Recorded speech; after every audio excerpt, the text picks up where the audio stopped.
ఒకటి. రెండోది, ఆమె వరాలు కోరుకోమన్నాడు ధృతరాష్ట్రుడు, ఉపశమనం కోసం అన్నమాట. పాండవులు వదిలిపెట్టేసి అనేది వదిలిపెడతానన్నాడు. పాండవులు ఆస్తి ఇచ్చేయమనేది ఇచ్చేస్తానన్నాడు. మూడో వరం కోరుకోమ్మా అన్నాడు. కోరుకోమంటే, నన్ను ఇంత అవమానించిన నీ కొడుకులను శిక్షించాలని అనలానే. నేను క్షత్రియ కన్యను గనక 2 కోరికలే కోరాలి. వైశ్య కన్య అయితే 1 కోరిక, క్షత్రియ కన్య అయితే 2 కోరికలు, బ్రాహ్మణ స్త్రీ అయితే 100 కోరికలు. ఆమె నాకు 2 చాలు, ఈ మూడోది నేను కోరనని చెప్పింది. మూడోది కనుక కోరుంటే నీ కొడుకులు శిక్షించవయ్యా అంటే సరిపోయి ఉంటే అనిపిస్తుంది నాకు. ఆ మాట అనలేకపోయింది. ఎందుకంటే ఆ వర్ణ వ్యవస్థలో ఆమెకున్న హక్కు అంతే. కాబట్టి ద్రౌపది చురుకుగా వ్యవహరించవలసిన సమయంలో వ్యవహరించలేకపోయింది అని నా అభిప్రాయం అమ్మా. బాగుంది గురుగారు. ఇక్కడ ఈ సభలో అంటే ద్రౌపది వస్త్రాపహరణం జరిగినటువంటి ఆ సభలో ఎవరు మాట్లాడకపోయినా ఒకే ఒక వ్యక్తి అక్కడ మాట్లాడతాడు. అంటే అక్కడ జరుగుతున్నటువంటి సంఘటనని ఉద్దేశించి ఒక వ్యక్తి ఎవరు అని అంటే అతను వికర్ణుడు. మరి ఆ సభలో వికర్ణుడు లేవనెత్తినటువంటి ఆ పాయింట్స్ ధర్మబద్ధంగా కొట్టివేయలేక కర్ణుడు వ్యక్తిగత దూషణకు దిగడం నేటి రాజకీయ విమర్శలకు అద్దం పడుతుందంటారా? 100కి 100 పాళ్ళమ్మా. మన సమాజంలో రాజకీయాలు ఎలా ఉండేవో అక్కడ సభలో కర్ణుడు వికర్ణుని అన్న మాటలు అట్లాగే ఉన్నాయి. అంటే మన సమాజం మనం అనుకుంటున్నాం కానీ ఏదో రూపం మారుకుంది కానీ సారం మారలేదన్నమాట. కౌరవులలో 3వ వాడు వికర్ణుడు. నేను నా బాల్యంలో వికర్ణుడు పాత్ర ధరించానమ్మా నేను శ్రీకృష్ణ రాయబారంలో.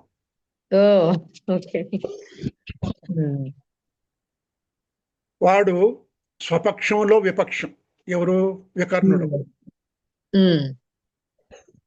అతను ధర్మబద్ధుడు, ఆయన చిన్న ధర్మరాజు లాంటి వాడు వికర్ణుడు. పెద్దలైనటువంటి ధృతరాష్ట్ర, విదురాదులు, ఆచార్యులు, సభాసదులు అంతా మౌనంగా ఉన్నారు. ద్రౌపదిని అవమానిస్తుంటే ఉన్నారు. అతను ఎక్కడ జోక్యం చేసుకున్నాడంటే, ద్రౌపది అధర్మ విజేతనా ధర్మ విజేతనా అని ప్రశ్న వచ్చింది అక్కడ. ధర్మం ప్రకారం ఆమె ఓడింపబడిందా, అధర్మంగా ఓడింపబడిందా ప్రశ్న వస్తే ఎవడో మాట్లాడలేదు. వికర్ణుడు ఒకడే మాట్లాడాడనమాట. కాబట్టి దుర్యోధనుడు ఈ కావ్యం అంతా ఉన్నప్పుడు ఎంత ప్రశస్తి వచ్చిందో, ఒక చిన్న ప్రశ్నకు వికర్ణుడు ఏమన్నాడు? నేనెందు ధర్మ నిర్ణయం చేసేదా అన్నాడు. వాడికి ఎంత ఆత్మవిశ్వాసం చూడండి. నేనెందు ధర్మ నిర్ణయం చేసేదా అన్నాడు. చెప్పి జోదము, వేట, మద్యపానము, బహుభక్షణాసక్తి, విపరీతంగా తినడం, ఇవన్నీ కూడా 4 దుర్వ్యసనాలు. ఈ 4 దుర్వ్యసనాలు వీటికి లొంగిపోయిన వాడు ధర్మం తప్పి నడుచుకుంటాడు. ఈ 4 వ్యసనాలు ఏదో ఒకటి ఉంటే ఇవి లోబడిన వాడు ధర్మబద్ధంగా నడవలేడు. అలాంటి చేసే పనులు ఆమోదించడానికి వీల్లేదన్నాడు. ఈ 4 వ్యసనాలకు లోబడిన వాడు ఏ పని చేసినా దాన్ని మనం ఆమోదించడానికి వీల్లేదన్నాడు. మోసగాడు, వ్యసనపరుడు, ఓడిపోయిన వాడు అయిన ధర్మరాజు పాండవులందరినీ ద్రౌపదిని పణంగా పెట్టాడు. అందువలన ద్రౌపది అధర్మ విజేత అన్నాడు. ద్రౌపది జోదరి, ఆయన పెట్టి ఓడిపోతే న్యాయం కాదు. అందుకోసం ద్రౌపది అధర్మ విజేత అని తీర్పిచ్చాడు, చిన్న పిల్లవాడైనప్పటికీ కూడా. పైగా ఆమె ఏకవస్త్ర ఇట్లా తీసుకురావడం అన్యాయం అన్నాడు. భారతంలో ఈ చిన్న సంఘటన చాలా గొప్పది. దీని మీద ఎవరైనా ఒక నవల రాయొచ్చు, ఒక నాటకం కూడా రాయొచ్చు అన్నమాట. ఈ ఎప్పుడైతే వికర్ణుడు ఈ 2 చెప్పాడో ఎవరికి నోరు పెగలేదమ్మా. పెగలకపోతే ఏం చేస్తాం? ఇంకా ఆమోదించాలి. ఆమోదిస్తే చాలా ప్రమాదం వస్తుంది కౌరవులకి. అప్పుడు కర్ణుడు ఎంటర్ అయ్యాడు. కర్ణుడు వికర్ణుడిని ఏమన్నాడు? అతను, నీకు తెలియని ధర్మాలు ఎందుకు మాట్లాడతావు నువ్వు అన్నాడు కర్ణుడు. నీకు తెలియని ధర్మాలు, నువ్వు చిన్న పిల్లవాడివి, నీకు ఉమ్, ఇవన్నీ ఏం ఉమ్, తెలుస్తాయి, జోక్యం చేసుకున్నావు అంటాడు. చిన్న పిల్లాడుగా ఉండు నువ్వు పెద్ద పెద్ద మాటలు చెప్తున్నావని బెదిరించాడు. ఉమ్, అంటే ప్రశ్నకు సమాధానం లేనప్పుడు దబాయింపే సమాధానం అవుతుందమ్మా. ప్రశ్నకు సమాధానం లేనప్పుడు దబాయింపే ఉమ్, సమాధానం అవుతుంది. అప్పుడు దబాయించడం మొదలుపెట్టాడు. ద్రౌపది ఆధర్మ విజిత అన్నావు కదా నువ్వు, ఎట్లా అవుతుంది ఆమె ఆధర్మ విజిత అని ఆయన కొంత వివరించాడు. కర్ణుడు ఏమంటున్నాడంటే, ఉమ్, ధర్మరాజు తన సర్వస్వం కోల్పోయాడు గనక అతనికి ద్రౌపది ధర్మ విజేత అవుతుంది. అలా కాకపోతే పాండవులు ఊరికే ఉంటారా? ఉమ్, పాండవులు అంటే భీముడు, అర్జునుడు, నకులుడు, సహదేవుడు, ద్రౌపది అనే వాళ్ళు తక్కువైన వాళ్ళు కాదు. వాళ్ళు ఉమ్, వాళ్ళు కనుక అధర్మ విజేత అని వాళ్ళకి తెలుసుంటే వాళ్ళు ఊరికే ఉంటారు, తిరగబడతారు కదా. వాళ్ళు మౌనంగా ఉంటే నీ గోల ఏమిట్రా అని అడిగాడు కర్ణుడు వికర్ణుడిని. ఉమ్, రెండోది, ఒక భర్తకు ఒక భార్య అయితే ఆమె ధర్మ విజేతో అధర్మ విజేతో మనం మాట్లాడుకోవచ్చు. ద్రౌపది 5 మంది మగవాళ్ళకి భార్య, ఉమ్, ఆమె బంధకి అన్నాడు కర్ణుడు. బంధకి అన్నాడు. బంధకిని ఏకవస్త్రతో లాక్కొస్తే కూడా తప్పు కాదు అన్నాడు. ఒక ఉమ్, వితండవాదం చేసి వికర్ణుడు నోరు మూయించే ప్రయత్నం చేశాడు. కాబట్టి ఉమ్, కర్ణుడి వాదంలో అదొక కూటవాదము. ఉమ్, పురుషాధిక్యత ఉంది. ఆ వ్యవస్థే ఆమెను 5 మంది మగవాళ్ళకి భార్యను చేసింది. ఆ వ్యవస్థే ఉమ్, ఆమెను ఎగతాళి చేసింది. అవును. పురుషాధిక్య సమాజము. పైగా కర్ణుడు పీడితుడే. కర్ణుడు ఉమ్, ఏ కారణం చేతనే పీడితుడు. ఆయన ఏదో దుర్యోధనుడు అవసరం కొద్దీ రాజు చేశాడు కాబట్టి ఆయన రాజు అయినాడు. ఉమ్, పీడితుడిగా ఉండి పీడిత అయినటువంటి ద్రౌపదిని అంత అన్యాయంగా మాట్లాడటం చాలా తప్పని నేను అభిప్రాయపడుతున్నాను. ఉమ్, మాతృస్వామ్య వ్యవస్థను చేశాడు కర్ణుడు, ఉమ్, పురుషాధిక్యతను సమర్థించాడు. ఉమ్. ఇప్పుడు గురుగారు ఇది మాట్లాడుతున్నాం కదా. అదమ్మా తర్వాత ప్రశ్నమ్మా. ఆ ఇప్పుడు ఈ సభలో అంటే ఇప్పుడు మనం కర్ణుడు ఈ వాద ప్రతివాదాల తర్వాత మనం గాని ఆలోచించామంటే ఈ సభలో భీష్మ ద్రోణుల వంటి మేధావులు ఎంతో మంది ఉన్నారు అక్కడ కదా. ఆయనేమో భీష్మ పితామహ అని మనం అంటాము.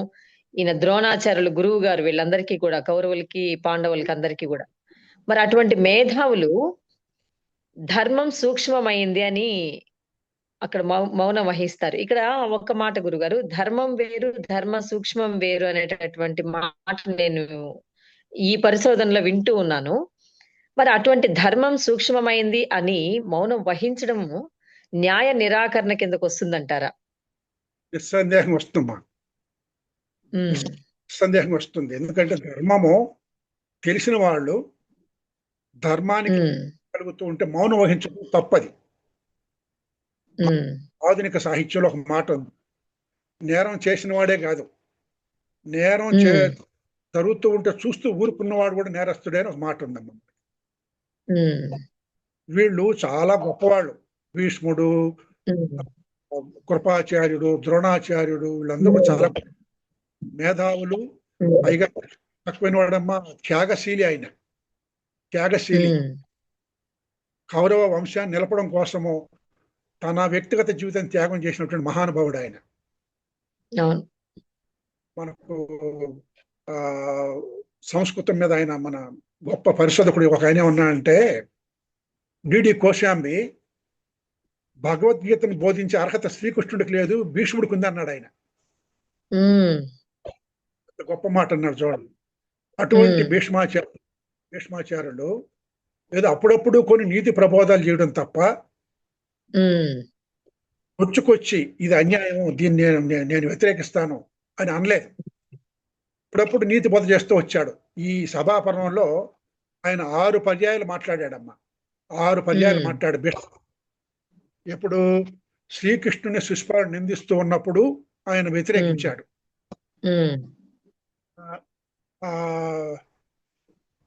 అక్కడే 2-3 సార్లు మాట్లాడాడు. ఈ శిశుపాలుడి వృత్తం చెప్పినంత భీష్మాచార్యులే.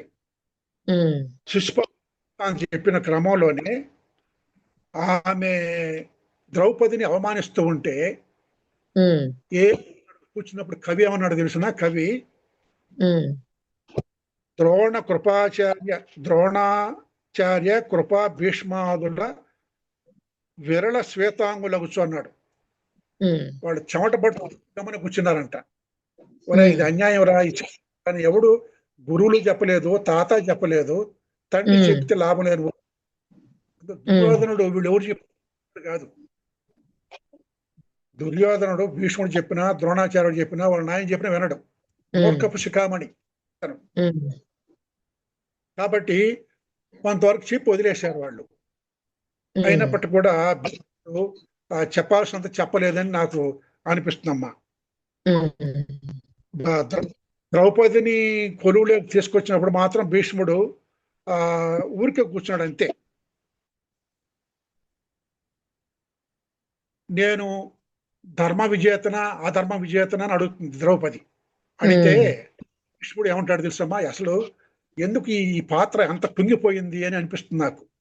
అంత గొప్ప క్యారెక్టరు ఎందుకు అంత తనను తాను దాచుకున్నాడు భీష్ముడు అనిపిస్తుంది. ఏమంటే ఆయన ఏమన్నాడు, అమ్మా నీ ప్రశ్నకు ధర్మరాజు తప్ప ఇంకెవరు సమాధానం చెప్పలేరు అంటుంది. ద్రౌపది నేను ధర్మ విజేతన అధర్మ విజేతన అని అందరిని అడిగితే భీష్ముడు కల్పించుకొని ధర్మరాజుడే సమాధానం చెప్పాలి, ఇంకెవడు లేవు, ధర్మ సూక్ష్మత ఇంకొకరికి తెలియదు అంటాడు. ఇందాక మీరు అన్నారు ధర్మ సూక్ష్మత, అది ధర్మరాజుకే తెలుసు. ఇంకో ఏమా లాగా తిప్పుతాడు ఎవడు భీష్ముడు, దీని ఫలితాన్ని కౌరవులు అనుభవిస్తారంటాడు. అంటే యుద్ధానికి దారి వేసే బాటలు అన్నమాట. తర్వాత రెండోసారి జూదం ఆడేటప్పుడు అసలు పట్టించుకోలేదు. ఒకటి అయిపోయింది కదా మళ్ళీ రెండోది ఎందుకని అందులో భీష్మాచార్యులు అప్పుడు గమ్మున ఉండిపోయినాడు. కాబట్టి భీష్ముని పాత్ర తాను నిర్వహించవలసినంత సంపూర్ణంగా ఆయన తన పాత్ర నిర్వహించలేదేమో అనిపిస్తుంది మనకు. యుద్ధంలో ఎలా వీళ్ళు ఓడిపోతారు చస్తారులే అనుకుని ఊరికి ఉండిపోయినారు, అందరికి తెలుసు కాబట్టి యుద్ధ పరిణామాలు.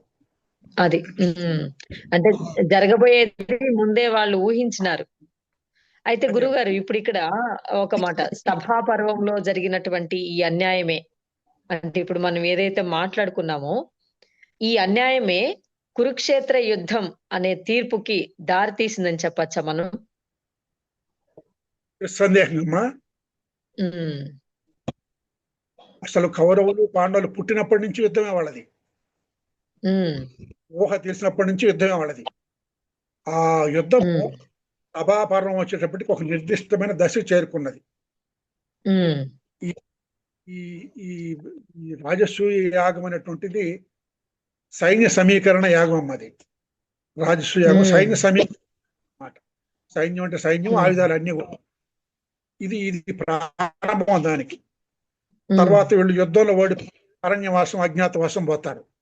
అక్కడంతా కూడా వాళ్ళ కష్టాలు పడుతూనే వాళ్ళ సైన్యాన్ని సమీకరించుకున్నారు, ఆయుధాలను సమీకరించుకున్నారు. కాబట్టి ఆ సభా పర్వము కురుక్షేత్ర యుద్ధానికి ఒక ముందుగానే ఒక నిర్ణయం చేయబడింది అని మనకు తెలియజేస్తుంది.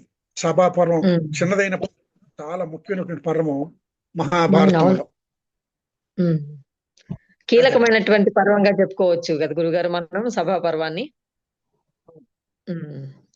మరి ఇప్పుడు చివరిగా మరి ఇటువంటి మహాభారతాన్ని మీరు అన్నారు ప్రారంభంలోనే ప్రపంచంలో ఉండేటటువంటి అన్ని గ్రంథాల్లోకి ఒక గొప్ప ఇతిహాస గ్రంథంగా మనకిది మిగిలిపోతుంది మహాభారతం అని. మరి ఇటువంటి మహాభారతము నేటి సమాజానికి దీనివల్ల ఉపయోగం ఏంటంటారు? ముఖ్యంగా యువతకి ఏంటి ఉపయోగం ఈ మహాభారతంలో ఉండేటటువంటి విషయాలు తెలుసుకోవడం వల్ల? ఓకే, చాలా మంచి ప్రశ్న అది. సాహిత్యంలో ఇది చదవాలి ఇది చదవకూడదనే సిద్ధాంతం ఏమీ లేదమ్మా.